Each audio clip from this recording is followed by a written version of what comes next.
Hello world, welcome to video number 157.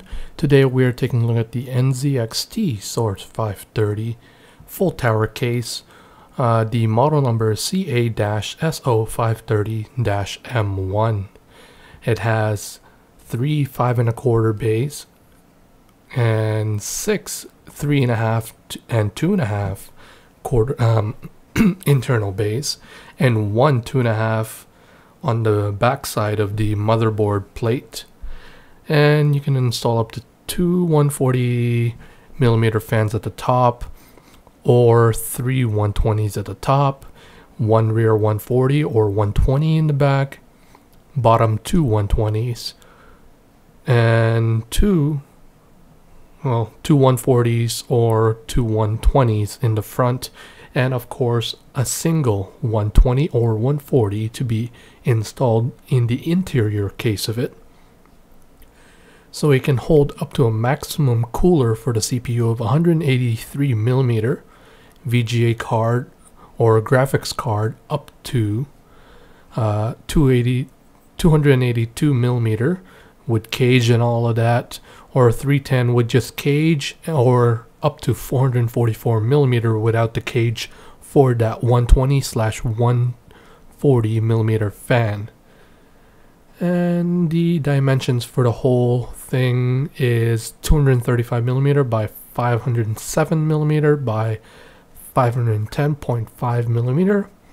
Material used to create the case is steel, plastic, and mesh. And it can support up to ITX, micro ATX, ATX, eATX motherboards. Expansion slots are 8 in total, which you'll see in the video. And external electronics, 1 × 1 audio/mic and ×2 USB 3.0. And the total weight is 9.2 kilograms, which is roughly, I think, 15 to 20 pounds maybe, depending on how it is. And the warranty is of course 2 years. So with it out of the box, the actual foam itself is pretty rigid and pretty hard, pretty thick too, but of course this is my first ever unboxing of an actual case, because my previous case, which was the Antec GX700 I believe it is, was the last one on display, so I just went with it. So I'm just like, whatever, I'll buy it. Basically it was an impulse buy, which is now holding my previous computer to, I transferred, like before this whole computer that I made and bought this case and whatever. That's for another story that will come up. And of course, I am hiding my face on there, just for privacy reasons. You guys, if you've been watching for a while, 157 videos now, over 100,000 views actually, and 107 subscribers. But thanks for those who are subscribed, and for future subscribers, please just click that like button and that subscribe button, so you guys will see more of this, and I have more in the future of other products that you guys may see. And I also forgot to mention that there are I believe 2 to 3 fans that are included, and of course it has a side panel window. There you can see the removable front dust filter for the bottom 120mm fans that you can attach, and of course the 3 5¼ bays on the front, the I/O panel, the top panel, the 120 rear that is included, and everything else there. It also has a bottom power supply filter on there, and this actually does not use the traditional single holes for mounting any of the fans in the whole case. Actually, you'll see in a tiny bit, but after this, the first thing that we'll take a look at are the accessories that are included.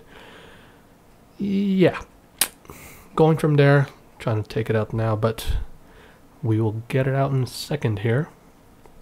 So let's take a look at the accessories from NZXT, which is sitting inside of a 3.5 drive bay. No, not 3.25, 3.5, sorry. 3.5 drive bay. Of course the manual and everything else is there. all the accessories that you would need to mount your motherboard. Of course, I already have some laying around from the previous builds that well, from the prior starting of this build with the other case. So you get the zip ties, I believe the motherboard screws, the hard drive screws, even though it's toolless, and some normal screws. I'm not sure. That there's an adapter to make sure that the motherboard standoffs are actually tight on the board. But I have a toolkit which has those different types of sets on there, which allows me to use different types. I believe they're 5mm, those are. So they already have it pre-installed, but they give you 2 extra just in case you need to use more if you're using like an EATX or something. All of that, I might fast forward this, but I'm probably just gonna keep it the same down. Those are the motherboard screws for it. Yeah, they're all labeled, which is good actually. So currently the only thing that I dislike about this case is the front area there that you see. Sorry about the glare. I am using my iPhone 4S. So there's the audio panel and the USB 2.0. That NZXT logo there actually lights up, which you'll see maybe in the next video of the actual rebuild of my whole computer into this case. And there's the indication for the power button, IO lights, and the reset button at the bottom there. And of course the 5 1/4 bays on the front mesh actually. So it's a mesh like split with metal and plastic. They're actually pretty rigid, as you kind of see. Pretty heavy too. Not too heavy of course, but it has some good rigidity with it, if that's even a word. So that's what I mentioned earlier, how NZXT did not go with the traditional mountings on it. And that's the front fan filter with it. You can also remove it, but it's just hard to get out. So going back to that topic, toolless drives like I mentioned for the hard drives also. But on the front, when you have an intake from the front, and yeah, basically dust builds up, and I gotta keep cleaning each and every time. But that's not much of a problem for me anyways. So this is taking a look at the back side here. There's enough clearance. That's the provided fan controller. I believe you can put up to 10 with that. That's the other side of the cables. There's the 3.5-inch hard drives, which are actually removable. You can still see that. Yeah, I took it out after, so I switched it. So you guys are like, yeah. And yeah, of course, 8 expansion slots on there with 2 lights, which you'll see, rubber grommets, the bottom mounted power supply, and the filter. Of course, it's about 1.5 inches